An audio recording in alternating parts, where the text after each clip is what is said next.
AI అంటే artificial intelligence. సింపుల్గా చెప్పాలంటే మనుషులు చేసే కొన్ని తెలివైన పనులను కంప్యూటర్లు లేదా మెషిన్స్ చేయగలిగే టెక్నాలజీని ఏఐ అంటారు. ఒకప్పుడు కంప్యూటర్స్ కేవలం లెక్కలు మాత్రమే చేసేది, కానీ నేడు అదే కంప్యూటర్ మీతో మాట్లాడుతుంది, ఫోటోలను సృష్టిస్తుంది, వీడియోల్ని తయారు చేస్తుంది, సంగీతం కంపోజ్ చేస్తుంది, డాక్యుమెంట్స్ని కూడా తయారు చేస్తుంది. అంతేకాదు ఏఐ మీ హోంవర్క్ చేయగలదు, ఈమెయిల్స్ రాయగలదు, కోడ్ రాయగలదు, ప్రెజెంటేషన్స్ తయారు చేయగలదు, రిపోర్ట్స్ సిద్ధం చేయగలదు, రీసెర్చ్లో సహాయం చేయగలదు, లాయర్స్ మరియు డాక్టర్స్ ఉపయోగించే డాక్యుమెంట్స్ను సైతం కూడా విశ్లేషించగలదు. ఒక విధంగా చెప్పాలంటే ఒకప్పుడు మనుషులు మాత్రమే చేయగలరని అనుకున్న చాలా పనులను నేడు ఏఐ కొన్ని నిమిషాల్లో పూర్తి చేస్తుంది. అందుకే చాలామంది నిపుణులు ఏఐ రాబోయే కాలంలో ఉద్యోగాలు, వ్యాపారాలు మరియు మనం పనిచేసే విధానాన్ని పూర్తిగా మార్చేస్తుందని చెబుతున్నారు. అసలు ఒక సాధారణ క్యాలిక్యులేటర్ లాంటి కంప్యూటర్ మనుషుల్లా మాట్లాడే ఏఐగా ఎలా మారింది? ఈ అద్భుతమైన ప్రయాణం ఎప్పుడు మొదలైంది? దాని వెనుక ఉన్న ఆసక్తికరమైన చరిత్ర ఏమిటి? ఈ వీడియోలో ఏఐ పుట్టుక నుండి చాట్‌జీపీటీ వరకు జరిగిన అద్భుతమైన ప్రయాణాన్ని సింపుల్గా తెలుసు. ఏఐ గురించి ఇప్పటికీ తెలియకపోతే ఈ వీడియోను చివరి వరకు చూడండి, ఎందుకంటే భవిష్యత్తులో ఏఐని ఉపయోగించే వాళ్ళు ముందుకు వెళ్తారు, మిగతా వాళ్ళు వెనకబడే అవకాశం ఉంది.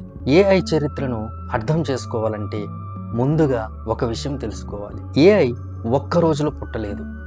నేడు మనం ఉపయోగిస్తున్న చాట్‌జీపీటీ వెనుక దాదాపు 75 సంవత్సరాల పరిశోధన, ప్రయోగాలు, విజయాలు మరియు వైఫల్యాలు ఉన్నాయి. 1950లో యాలన్ ట్యూరింగ్ అనే ఒక శాస్త్రవేత్త ఒక ప్రశ్న అడిగాడు: మెషిన్స్ కూడా ఆలోచించగలవా? అప్పుడు కంప్యూటర్స్ చాలా సింపుల్ గణిత లెక్కలు మాత్రమే చేయగలిగేవి, కానీ భవిష్యత్తులో యంత్రాలు మనుషుల్లా ఆలోచించే అవకాశం ఉందని ట్యూరింగ్ భావించాడు. ఇదే ఏఐ ప్రయాణానికి మొదటి అడుగు. 1956లో జాన్ మెకార్థీ అనే శాస్త్రవేత్త మొదటిసారి ఆర్టిఫిషియల్ ఇంటెలిజెన్స్ అనే పదాన్ని ఉపయోగించాడు.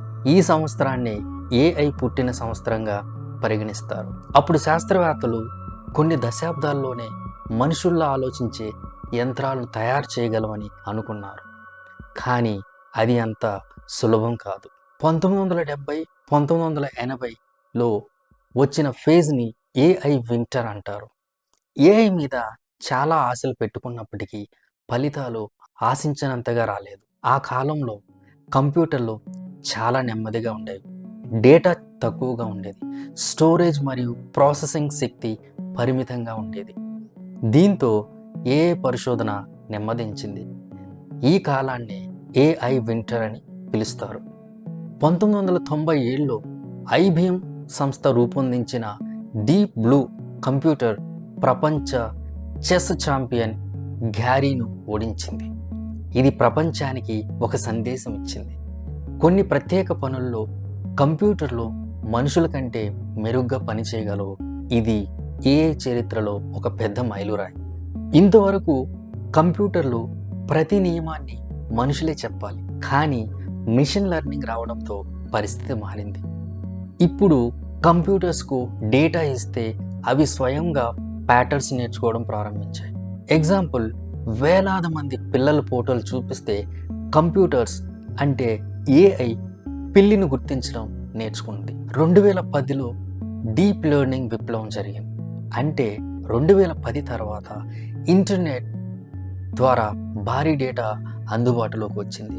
అలాగే శక్తివంతమైన గ్రాఫిక్ ప్రాసెసర్స్ కూడా వచ్చాయి. దీంతో డీప్ లెర్నింగ్ వేగంగా అభివృద్ధి చెందింది. ఇప్పుడు ఏఐ ముఖాలను గుర్తించగలదు, మాటలను అర్థం చేసుకోగలదు, భాషలను ట్రాన్స్లేట్ చేయగలదు, ఫోటోలో వస్తువులను కూడా గుర్తించగలదు. ఇలాంటి పనులు చేయడం ఆలోచించింది. 2016 ఆల్ఫాగో విజయం.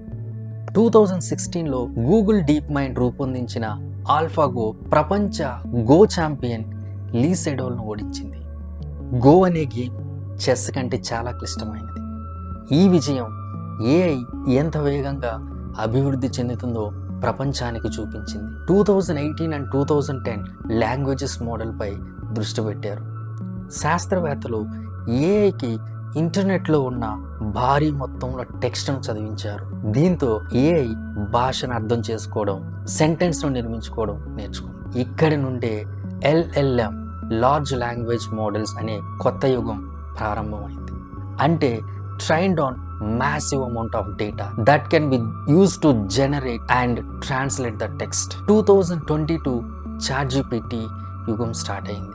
2022లో OpenAI ChatGPTను విడుదల చేసింది.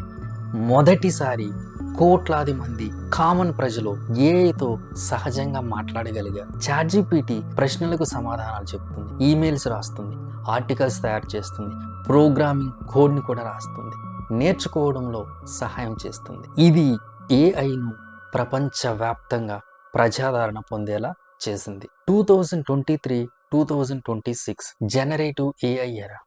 ఇప్పుడు ఏఐ కేవలం టెక్స్ట్ మాత్రమే కాదు, ఏఐ చిత్రాలను సృష్టిస్తుంది, వీడియోలను తయారు చేస్తుంది, మ్యూజిక్ని కంపోజ్ చేస్తుంది, యాప్స్ మరియు వెబ్సైట్లను తయారు చేయడంలో సహాయం చేస్తుంది. అంటే ఏఐ కేవలం సమాచారం ఇవ్వడం నుంచి కొత్త కంటెంట్ను సృష్టించే స్థాయికి చేరుకుంది. 1950లో యంత్రాలు కూడా ఆలోచించగలవా అనే ఒక ప్రశ్నతో మొదలైన ప్రయాణం నేడు ChatGPT, AI images, AI videos మరియు ఏఐ అసిస్టెంట్స్ వరకు వచ్చింది.